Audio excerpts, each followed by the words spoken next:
Baik. Assalamualaikum untuk rekan-rekan virtual, peserta virtual semua. Iya. Salam sehat, ketemu. Baik, silakan Pak Diki. Punten Buya, mohon izin berangkat dari tema malam ini, dari bahasan Buya, intinya kan masalah menyangkut masalah hubungan antar manusia dalam berumah tangga, berkaitan dengan tema yang diusung adalah dendam sejarah, Buya.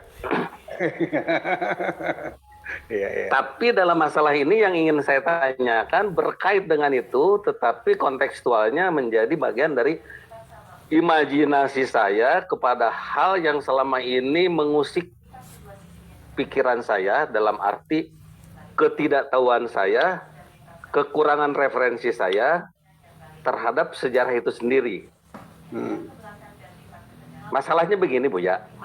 Inti pertanyaannya, biar tidak terlalu menjauh-jauh, sebetulnya kita ini mengenal Tuhan dengan sebutan Allah itu, yang saya terima dalam perjalanan belajar saya dari masa kecil itu kan diperkenalkan oleh Rasulullah Nabi Muhammad setelah menjadi Nabi. Itu yang saya terima ketika saya belajar.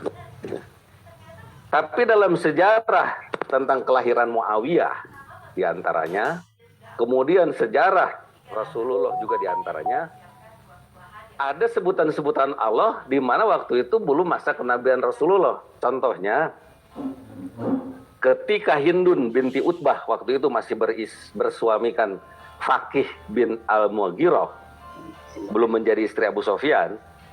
Waktu itu kan Hindun dituduh berzina oleh suaminya, maka berhakimlah kepada seorang dukun dibawa oleh ayahnya Utbah. Dan ketika Utbah menyatakan, kau adalah perempuan terhormat yang terjaga dan bahkan kau akan menjadi seorang ibu dari anak yang bernama Muawiyah yang kelak akan menjadi raja besar di Jazirah Arab ini, kita kira kata dukun itu begitu.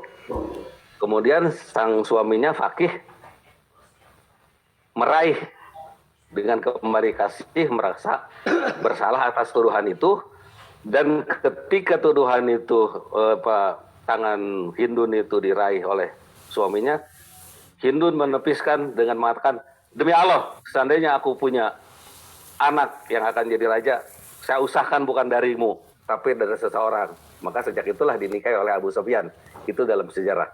Yang menjadi pertanyaan saya, berarti mengenal Allah itu, sebutan Allah itu kepada yang namanya dipertuhankan itu bukan sejak kelahiran kenabian Rasulullah saja.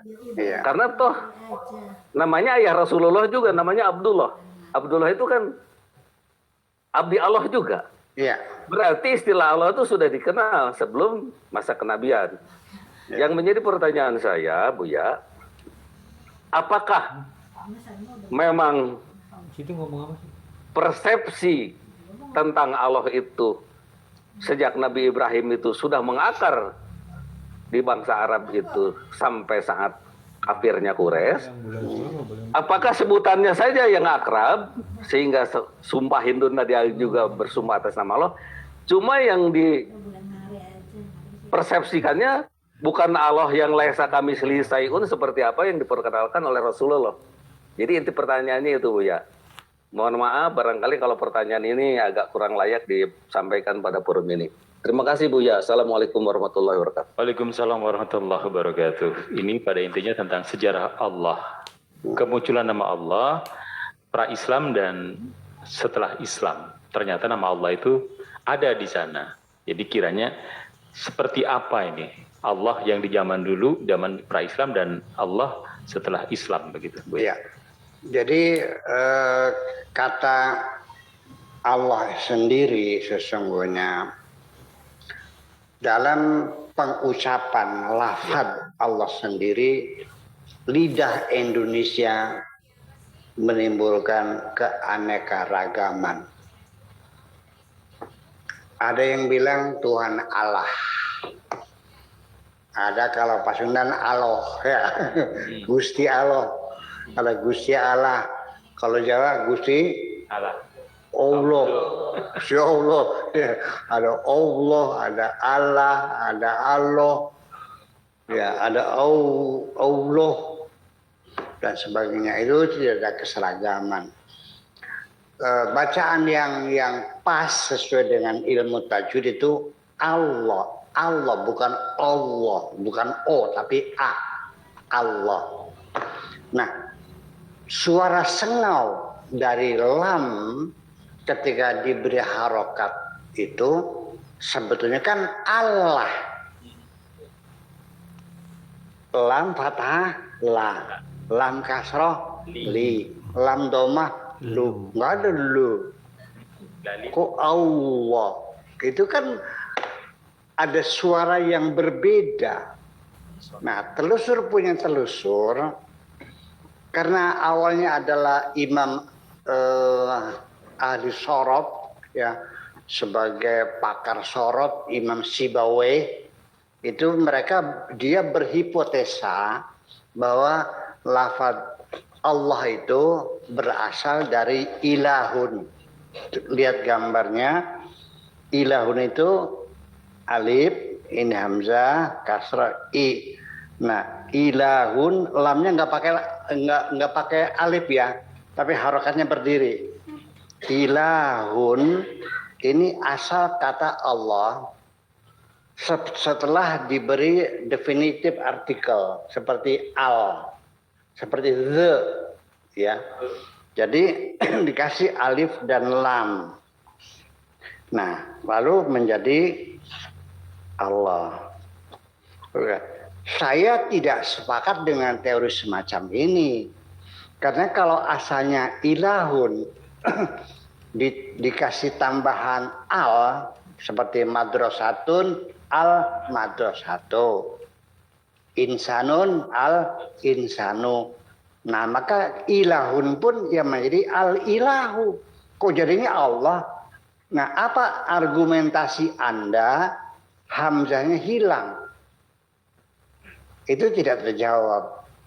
Jadi saya lebih cenderung untuk mengatakan bahwa lafaz Allah ini adalah bukan hasil konjugasi. Dalam morfologi adalah bukan hasil konjugasi dari lafaz ilahun, tapi dia datang sekonyong-konyong dari bahasa luar, yaitu bahasa Ibrani atau bahasa Suryani.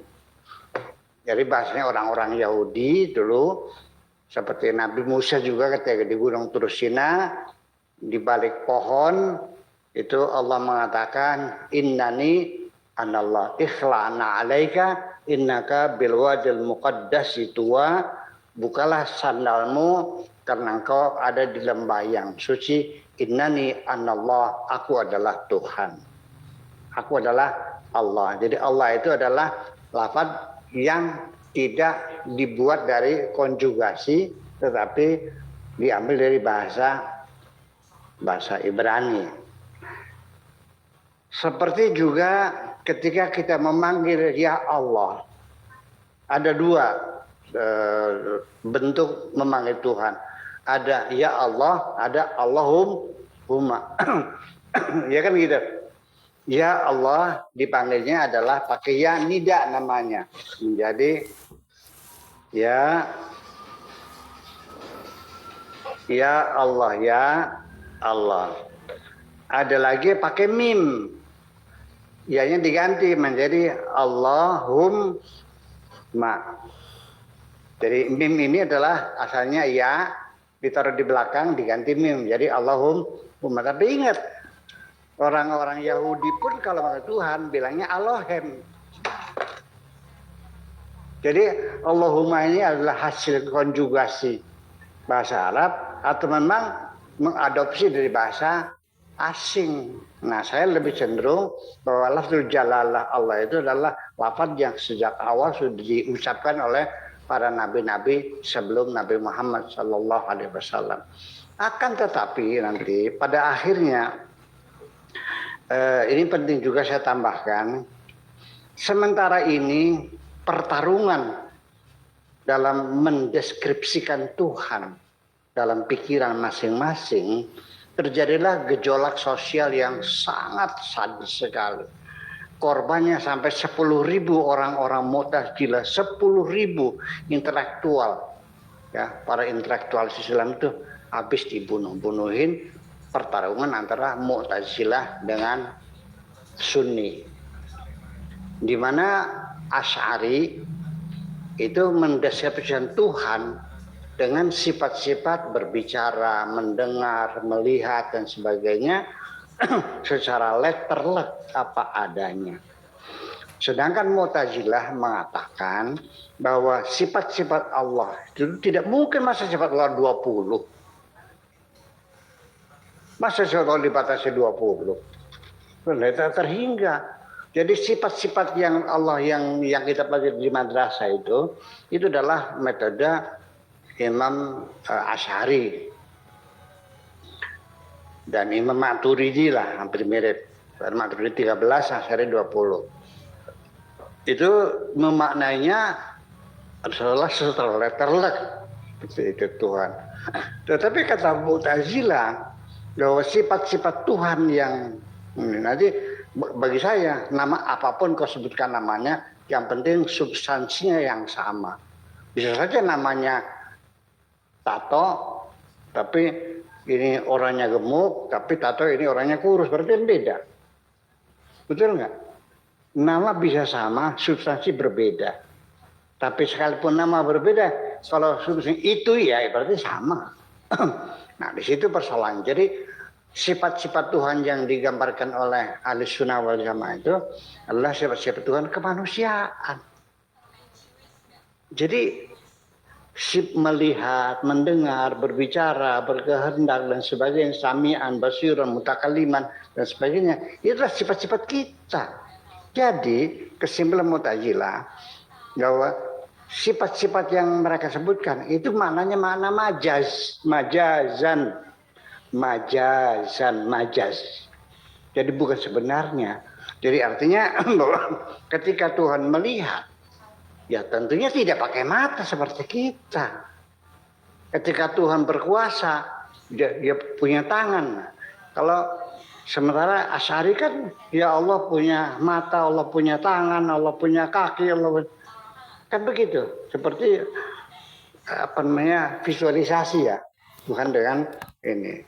Disitulah maka sampai akhirnya terjadi konflik besar-besaran berujung kepada Al-Quran sendiri, apakah makhluk atau bukan makhluk, sehingga korbannya sangat banyak sekali. Dan sampai sekarang Mu'tazilah sudah hampir punah ya.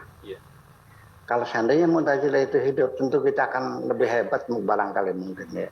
Karena kaum rasional ini kan berpikir secara bebas semacam itu.